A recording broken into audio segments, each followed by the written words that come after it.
welcome to my channel. I am Simran Sahani. आज पढ़ते हैं क्लास 12 हिस्ट्री का chapter 10 colonialism and the countryside के most important short, long and very short question for our board exams. Okay. तो पहले question से start करते हैं. पहला क्वेश्चन है what was the permanent settlement system. तो the practice of collecting land revenue introduced by Lord Cornwallis in 1793 को permanent settlement system कहा जाता है. इस सिस्टम में land was given to a landlord या zamindar permanently. The amount of revenue has to be fixed in permanent settlement. Long answer में भी अभी से पढ़ेंगे. Examine the role of Francis Buchanan as a extraordinary observer of British East India Company. तो British East India Company का एक employ थे Buchanan ji. ठीक है. He was inspired by the love of landscape and discover the unknown. उन्होंने हर एक resources को discover करा और उनकी कमर्शियली वैल्यू को भी देखा. He carefully observe the local practices of salt making and iron ore mining in the area. ठीक है. He worked on how land could be transformed and made more productive, what crops to be cultivated, which trees to be cut down and which ones grown. His assessment of what was necessary was shaped by the commercial concerns of the company and modern Western notions. He was inevitably critical of the lifestyle of the forest dwellers. He wanted to turn forests into agricultural lands. ठीक है. What was Damini को? तो दामिनी को वो large settlement थी, वो large area था जो ब्रिटिशर्स ने संथाल्स को दिया था. The colonial government had imposed heavy taxes on their land. Money lenders were charging high rates of interest and snatching their lands. The zamindars asserted their control over their land. ठीक है. Analyze the policies adopted by British toward the Paharis of Rajmahal Hill during 18th century. तो ये आपको पूरा statement line लिखने के बताओगे. Britishers saw forest as wildness. उन्हें लगता था फॉरेस्ट मतलब वाइल्डनेस है. पहाड़ीज को वो क्या समझते थे? सैवेज हैं, वो अनरूली है, प्रिमिटिव है, डिफिकल्ट टू गवर्न है. ठीक है. ब्रिटिशर्स को लगता था कि फॉरेस्ट को क्लियर करके सेटलमेंट हो जाना चाहिए, एग्रीकल्चर और क्रॉपिंग शुरू हो जानी चाहिए. ठीक है. With the expansion of agriculture the forest and pastures contracted which sharpen the conflict between hill folk and the settled cultivators. ठीक है. जैसे जैसे फॉरेस्ट को जो है पेस्चर लैंड्स पे कन्वर्ट करे जाने लगा, फॉरेस्ट वाले एरिया लोगों के पास बहुत कम एरिया बच गया था एंड धीरे धीरे फॉरेस्ट के लोग, forest folk and settled cultivators के बीच कॉन्फ्लिक्ट्स आ जाते हैं. Colonial official tried to control and subdued Paharis. हर तरीके से उन्होंने पहाड़ीज को सबड्यू करा. Next question, how did zamindars manage to retain control over zamindari. कैसे जमींदार अपनी जमींदारी को कंट्रोल कर पाते थे? तो जब जमीन की बोली लगनी होती थी तो कैसे मैनेज कर पाते थे? बेनामी सेल्स कर देते थे, लोअर प्राइस पे बिकवा देते थे, फिर उनसे खरीद लेते थे. ठीक है. New zamindars were attacked by the old zamindars. Ryots resisted entry of outsiders. Some zamindars were declared. कुछ जमीनों को अपनी फीमेल जो उनके घर में होती थी लेडीज की प्रॉपर्टी कह देते थे, फिर वो बिकती नहीं थी बोली में. The jotedars were more effective than zamindars in the villages. Why? ठीक है. तो jotedars were located in village. वो डायरेक्ट कंट्रोल एक्सरसाइज करते थे विलेज पे. जोतदार विलेजर्स को मनी भी बहुत देते थे, लेंड करते थे, क्रेडिट देते थे उनको. They resisted the efforts of zamindars to increase the jama of their villages. ठीक है. They deliberately delayed payments to zamindar. जल्दी पेमेंट नहीं देते थे, जानबूझ के देरी करते थे जमींदार की पेमेंट पे, क्योंकि पता देरी होगी तो जमींदार की जमीन बिक जाएगी. They control local trade as well as money lending. Money lending trade दोनों कंट्रोल करते थे, इसलिए ज़्यादा पावरफुल थे. They had immense power on poor cultivators, prevented zamindar officials from executing their duties. तो इस वजह से जोतदार ज़्यादा पावरफुल हो रहे थे. How did British East India Company took control of the powers of zamindar in the permanent settlement system. ठीक है. कैसे ज़मींदार की पावर्स को कंट्रोल करती थी ब्रिटिश कंपनी? तो British subdued the authority and restricted their autonomy. The troops of the zamindar were disbanded and custom duties abolish. Their courts kacheris were brought under the supervision of a collector appointed by the company. Zamindars lost their power to organize local justice and the local police after the collectorate emerged as a powerful. ठीक है. When Raja failed to pay revenue, immediately the charge of district was taken back. In case of field dues, lands were auctioned. British gave power to a group of rich peasants emerged in the north of Bengal known as Jotadar and were called as Haludars. ठीक है. गांटीदार्स या फिर मंडर्स. ठीक है. How did American Civil War affect the lives of riots in India? So the traders of the Bombay persuaded farmers for growing more cotton. Money lenders were ready for long-term loans. The cotton productive areas doubled between 1860 to 1864. The government started to collect more land revenue from peasants. Only rich farmers gained profit. What were the problem of using official sources in writing about the history of peasants? क्या दिक्कत है अगर हम official sources को study करें? तो guys official sources और सिर्फ ब्रिटिश कंपनी के द्वारा लिखी गई हैं. और उन्हीं की ज़्यादा बातें बताएंगी। गवर्नमेंट तो अपनी गलती मानने को रेडी नहीं थी, तो वही सब चीज़ें उसमें लिखी होगी उन्होंने, जो उन्हें सही लगता होगा। Official reports must be verified with evidence gathered from newspaper, unofficial records, legal records and oral resources. तो अगर आप में ऑफिशियल रिसोर्सेज पे अगर यकीन करना है तो उन्हें न्यूज़पेपर से टैली करना चाहिए, ऑफिशियल रिकॉर्ड से टैली करना चाहिए, अनऑफिशियल रिकॉर्ड से टैली करना चाहिए, लीगल रिकॉर्ड से और ओरल सोर्सेज से। Examine how the life of Paharis in the hill of Rajmahal. तो पहाड़ीज फॉरेस्ट पे सबसिस्टेंस थी उनकी। They collected food from forest, they collected silk from forest, they collected wood for forest. वो हंट करते थे और सिल्क वर्म रेयर करते थे। And they were connected with forest in each and every way. The undergrowth, that is grass, became fodder for their cattle. They practiced shifting cultivation. They lived in hutments with the tamarind groves. ठीक है, उनके घर होती थी, झोपड़ियाँ होती थी, उसमें tamarind groves होती थी। ठीक है, they consisted the entire region as their land as basis of their identity. वो अपनी identity मानते थे अपने forest को। They restricted intrusion of outside, वो बाहरी लोगों को नहीं आने देते थे। They regularly raided the plains where settle agriculture lived. ठीक है, और वो रेड करने लगते हैं फिर बाद में जहाँ सेटल एग्रीकल्चर रह रहे होते हैं। They asserted power over settled communities. They negotiated political relation with outsider. Zamindars on the plain purchase peace by paying a regular tribute to the Paharis. तो जमींदार्स ने पीस कैसे पाया? ट्रिब्यूट पे करके पहाड़ीज को। Explain the ryotwari system of revenue. The system जो बॉम्बे डेक्कन में इंट्रोड्यूस हुआ था उसे रायतवाड़ी सिस्टम कहा जाता है। इस सिस्टम में revenue was directly settled by the ryot. ठीक है, average incomes from different type of soil was estimated. The revenue paying capacity of the ryot was assessed and a proportion of it fixed as a share of the state. ठीक है, there was certain consideration in the minds of British official when they introduce permanent settlement system in Bengal 1793। Analyze करो इस system को, क्या बातें थी उनके दिमाग में। तो British official hope to resolve the problems they had been facing since the conquest of Bengal. तो उनको वो सब प्रॉब्लम्स को सही करना था। Official felt that agriculture, trade, revenue resources could all be develop by encouraging investment in agriculture. उन्हें लगा कि एग्रीकल्चर में इन्वेस्टमेंट करेंगे तो रेवेन्यू बढ़ जाएगा। This could be done by securing rights of the property and permanently fixing the rate of revenue. उन्हें लगा प्रॉपर्टी को फिक्स कर देंगे, रेवेन्यू रेट फिक्स कर देंगे तो इनका रेवेन्यू बढ़ जाएगा। If the revenue demand of a state was permanently fixed, company could look forward to regular flow of revenue. और जब वो रेवेन्यू को परमानेंट फिक्स कर रहे थे तो कंपनी को परमानेंट फ्लो में रेवेन्यू मिल जाता कि हाँ प्रॉपर इनको हर जो रेवेन्यू फिक्स है वो मिलता रहेगा। What was deeds of hire? So when debts mounted on the peasants and the peasants were unable to pay back the loan to the money lender, they had no option but to give all over their land, possession, carts and animal to the money lender. तो जब वो अपना कर्जा नहीं चुका पाते तो अपना लैंड, अपना मनी लेंडर को दे देते थे, पूरा का पूरा लैंड, अपनी cattle, everything. But without animal they can not cultivate. बिना एनिमल के ना ही वो कल्टिवेट कर सकते, लैंड नहीं होगा तो कल्टिवेशन कहाँ करेंगे। सो दे टुक देयर लैंड, अपना ही लैंड किराए पे ले लेते थे मनी लेंडर्स से। And now they had to pay the rent also for their land जो ओरिजिनली उन्हीं का है। तो this is known as deed of hire, stating very clearly that these animals and carts did not belong to them. Analyze the reason for regular failure in paying revenue by the zamindars in the permanent settlement system. क्यों fail कर जाते थे ज़मींदार? क्योंकि guys initial demand इतनी high थी, इतना मुनाफा होता ही नहीं था कि इतनी रेंट पे की जाए, इतना रेवेन्यू बने। High demand was imposed in 1790s when the prices of agriculture produce were depressed. The revenue was invariable. It was regardless of harvest. कितना भी revenue ये ज़्यादा ही मांगते थे. It's not possible ना. It had to be paid punctually according to the sunset law. Sunset law भी आगे पढ़ाऊंगी, उसके according punctually पे करना होता था। अगर sunset तक नहीं, पर्टिकुलर डेट की, अगर पर्टिकुलर डेट तक अगर नहीं मिलता तो ज़मींदारी ऑक्शन हो जाती थी, याद है आपको। According to the sunset law, if the payment did not come by sunset of the specified date, zamindar were liable to be auction. ठीक है। Permanent settlement system initially limited the power of zamindars to collect rent from the ryot and manage zamindari. इस system ने ज़मींदार्स को बस क्या बना दिया था, एक rent collector from the ryot and उनकी ज़मींदारी मैनेज करने वाला।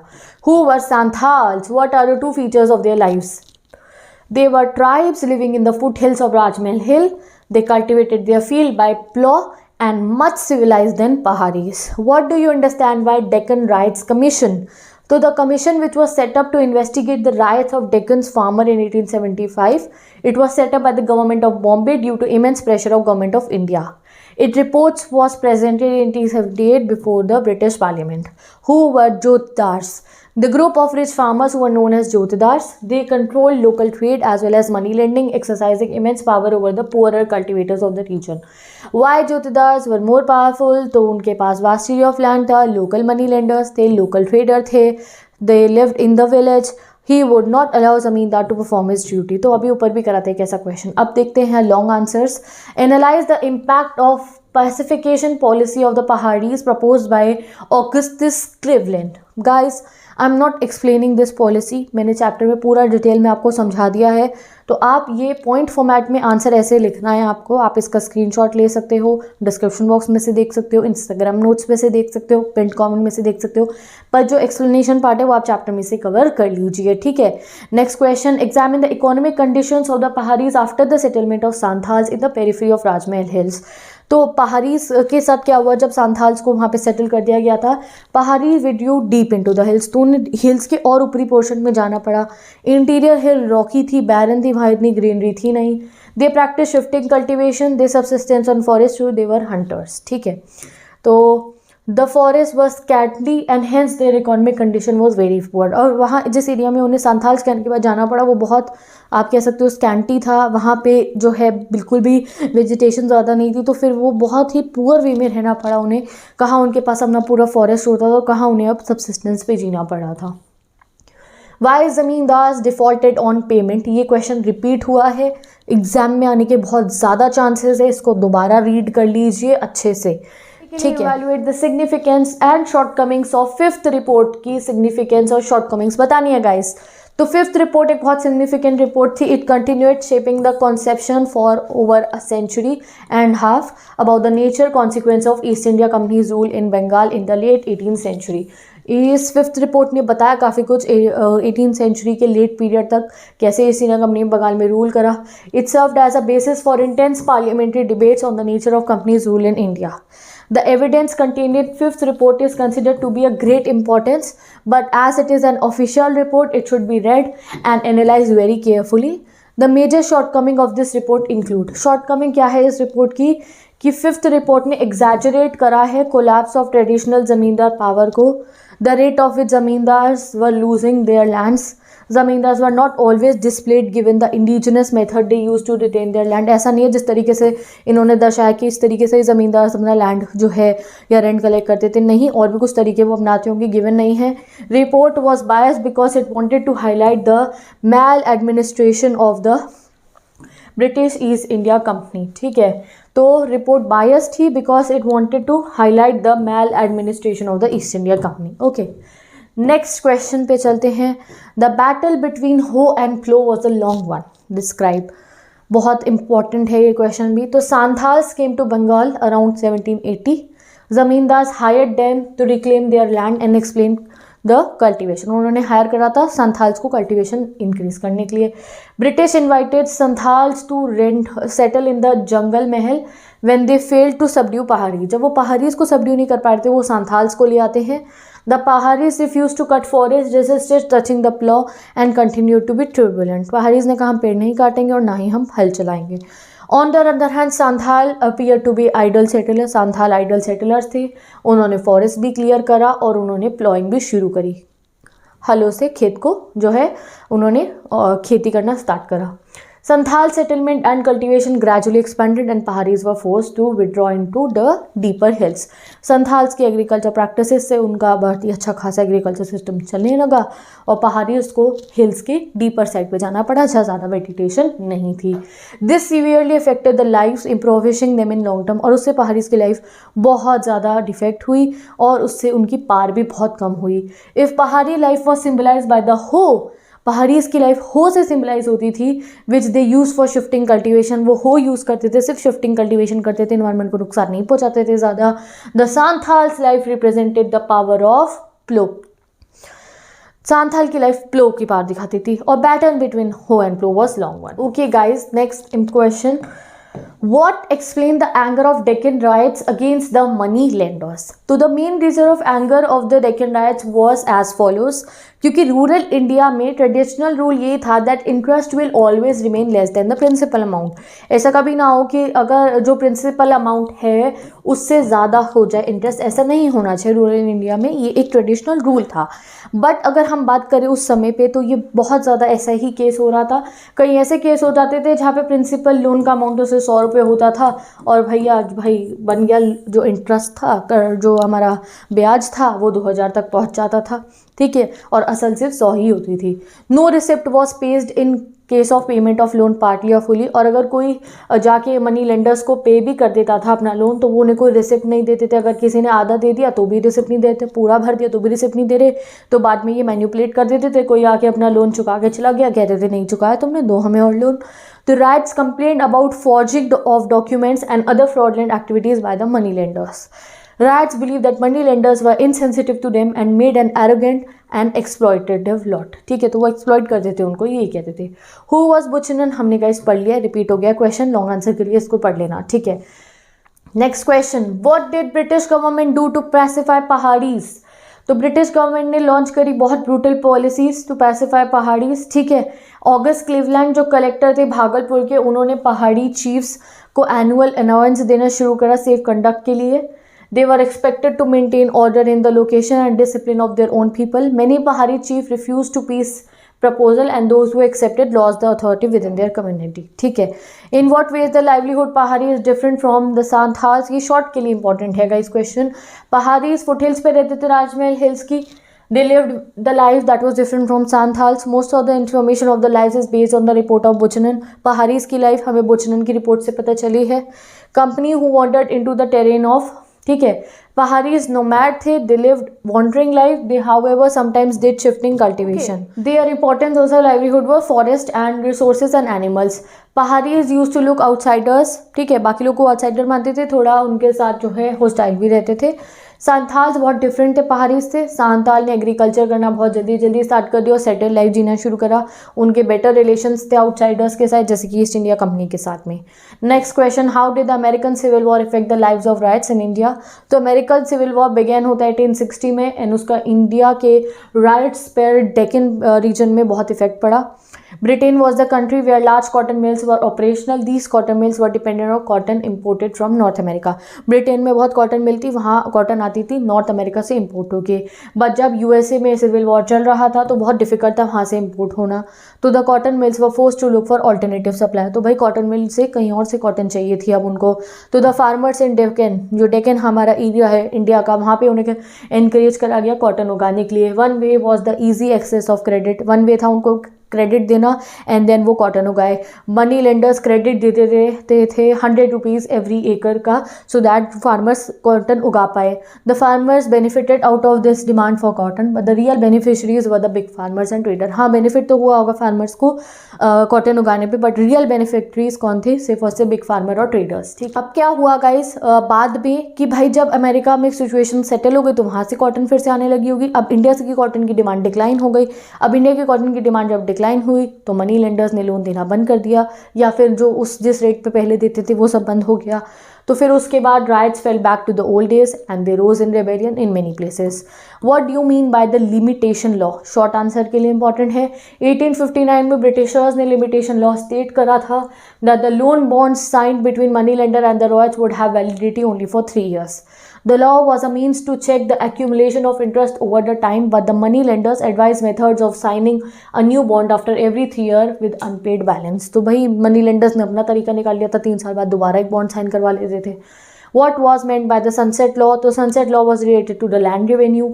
According to it, अगर पेमेंट नहीं आएगी स्पेसिफाइड डेट की सनसेट तक तो भैया जो है ज़मींदारी के जो है वो ऑक्शन कर दी जाएगी. व्हाट इज नेम्ड बाय बेनामी? Literally means anonymous. बेनामी मतलब एनोनिमस, जिसका कोई अता पता नाम नहीं है. ये टर्म हिंदी में यूज़ करा जाता है and in several other languages में भी, और जो है फिक्शियस पर्सन के लिए यूज़ करा जाता है. ठीक है, next question. What you mean bye cotton boom? Guys इसका स्क्रीनशॉट ले लीजिए, इंपॉर्टेंट क्वेश्चन है. ठीक है, हम चलते हैं नेक्स्ट क्वेश्चन पे, आप इसको रीड करना, चैप्टर में मैं न्यू वीडियो में समझा चुकी हूँ। Next question, why did the Santhals revolt against the British rulers? तो सांथाल, ओके, तो this question is also important, again I am telling you guys, take a screenshot, read it, ठीक है। Discuss the life of hill folk of Rajmahal hill, ये हम 2-3 बार पढ़ चुके हैं, ठीक है। What are the problem of using official sources, again मैंने ये ऊपर करवाया था कि भाई बायस्ड हो जाता है, we don't know whatever is written is written from their point of view. Long के लिए भी ये क्वेश्चन गिवन है यहाँ पे, उनके पॉइंट ऑफ व्यू से लिखा गया है, ठीक है। ये सब मैंने लॉन्ग वाले पिन कर दिए हैं डिस्क्रिप्शन बॉक्स में। What were the steps taken by British East India Company to control the zamindaris, ठीक है। तो क्या क्या स्टेप्स लिए जाते थे, 5 स्टेप्स में ये आंसर आपका गिवन है विद स्टेटमेंट, 5 स्टेप, जितने मार्क्स का क्वेश्चन उतने स्टेप्स बनाने की कोशिश, फुल नंबर हमारे, ठीक है। तो with this we have completed all the question guys. अब बस पैसेज या सोर्स बेस्ड क्वेश्चन बचा है जो मैं नेक्स्ट वीडियो में कवर करवाऊंगी। तो bye, take care, best of luck, हम मिलते हैं नेक्स्ट वीडियो में।